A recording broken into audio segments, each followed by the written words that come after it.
The settlement on Arcturus 7 had one rule that superseded all others.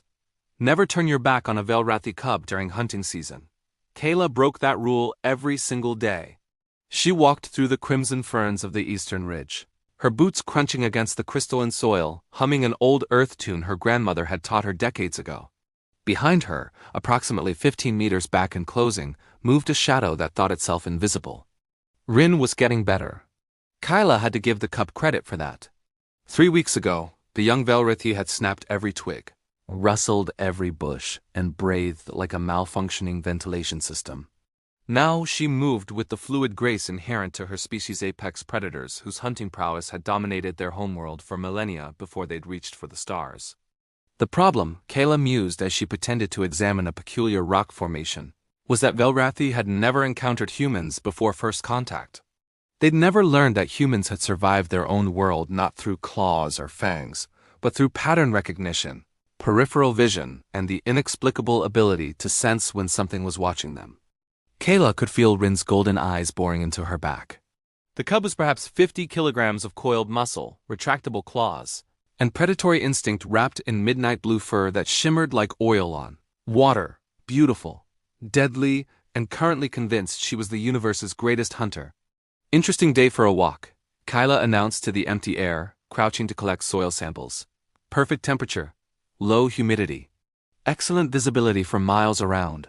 Behind her, Rin froze mid-step. Kayla could picture it perfectly. The cub's ear tufts flattening against her skull, her tail going rigid, her triple-jointed legs locked in that peculiar Velrathi hunting crouch. Kayla stood, stretching her arms above her head, and began walking again. She counted silently. 1, 2, 3, 4. The whisper of movement resumed, closer now. Rin was entering the final phase of her hunt, the distance where Velrathi cubs tested their courage before the pounce. In the wild, on their homeworld of Velrith Prime, this was when prey either bolted or died. Kayla did neither. She simply stopped walking, cocked her head to one side, and said loudly, I could have sworn I had a shadow a moment ago. Where'd you go? The rustling behind her ceased entirely. Kayla could practically hear the cub's confusion, a frequency of silence that spoke volumes. She turned slowly, scanning the ferns with exaggerated concern, her eyes passing directly over the spot where Rin crouched, perfectly camouflaged against the burgundy foliage. That's so strange, Kyla continued, walking in a wide circle. I definitely felt someone following me. Must have been my imagination. A small sound escaped from the ferns. Not quite a growl. Not quite a whimper. The auditory equivalent of a question mark. Kayla had learned in her 5 years on Arcturus 7 that Velrathi cubs, for all their lethal potential, possessed one critical weakness: curiosity. It burned in them like a fever, often overriding even their hunting instincts. The galaxy's most dangerous children were also its most easily distracted. She sat down on a flat boulder, pulling out her water canister and taking a long drink. You know, she said conversationally, when I was young on Earth, we had predators too. Nothing like the Velrathi, of course. Smaller, less efficient, but dangerous in their own way. The ferns trembled. Rin was listening. We had these creatures called cats, Kala continued. Ambush hunters, extraordinary stealth. They'd stalk birds, small mammals, sometimes even things larger than themselves. Humans domesticated them thousands of years ago, but they never forgot they were hunters. A blue-furred head emerged from the foliage, golden eyes wide with fascination. Rin had abandoned her cover entirely, drawn out by the story. Her translator collar, a gift from the human settlement when she'd first started visiting, flickered with adaptive algorithms as it processed Kayla's words. Cats? Rin's voice came through the translator with a melodic quality, though underneath lay the subsonic rumble of her species' natural communication. Earth has apex predators? Had, Kayla corrected gently. Most of the dangerous ones went extinct long before humans left Earth. But yes, once upon a time, humans were prey.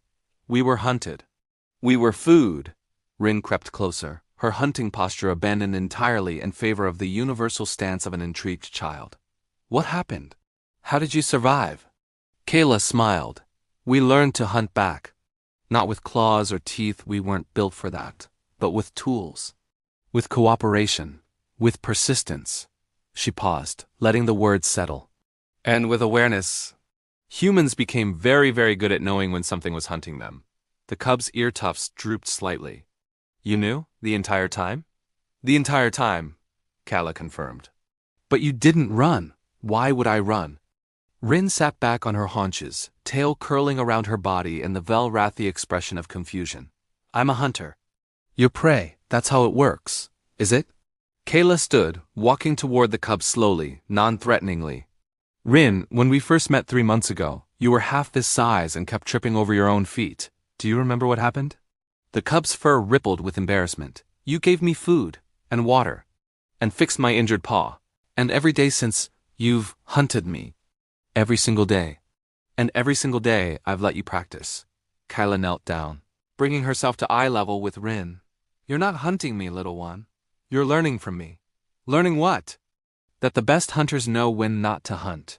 Kayla reached out slowly, and after a moment's hesitation, Rin allowed her to scratch behind her ear tufts. Your people and mine, we're going to share this colony world for a long time, maybe forever. You need to learn that not everything is prey. Some things are partners. Rin processed this, her young mind working through concepts that challenged every instinct her DNA had encoded. But I'm supposed to be dangerous. Velrathi are apex predators. The coalition species fear us. Being dangerous and being destructive aren't the same thing, Kayla said. Humans were apex predators too once we got going. We hunted our world's megafauna to extinction. We fought each other for millennia. We nearly destroyed ourselves a dozen times over. She met Rin's golden eyes with her own brown ones. What made us survive wasn't being the best killers. It was learning when not to kill. The cub was quiet for a long moment. Around them, the binary sons of Arcturus VII began their descent toward the horizon, painting the sky in shades of amber and violet. Somewhere in the distance, an adult Velrathi called out Rin's mother, most likely, summoning her home. Will you let me practice again tomorrow? Rin asked finally. Kayla laughed. Every day. But maybe try approaching from the west next time. I could hear you breathing from the east. Rin's ear tufts perked up with determination. Tomorrow I'll be silent as starlight. I'm sure you will be, Kayla agreed, knowing full well she'd hear the cub from 50 meters away. Knowing equally well that she'd pretend not to notice, that she'd play this game as long as Rin needed to play it. The cub bounded off toward her mother's call, pausing once to look back. Kayla? Thank you. For not running. Thank you for not pouncing, Kayla replied with a grin. She watched until Rin disappeared into the darkening ferns, then turned back toward the settlement. Above, the first stars were emerging, a tapestry of light spanning the distance between worlds. Between species, between what they had been and what they might become together. Kayla hummed her grandmother's song and walked home, already wondering what direction Rin would try tomorrow.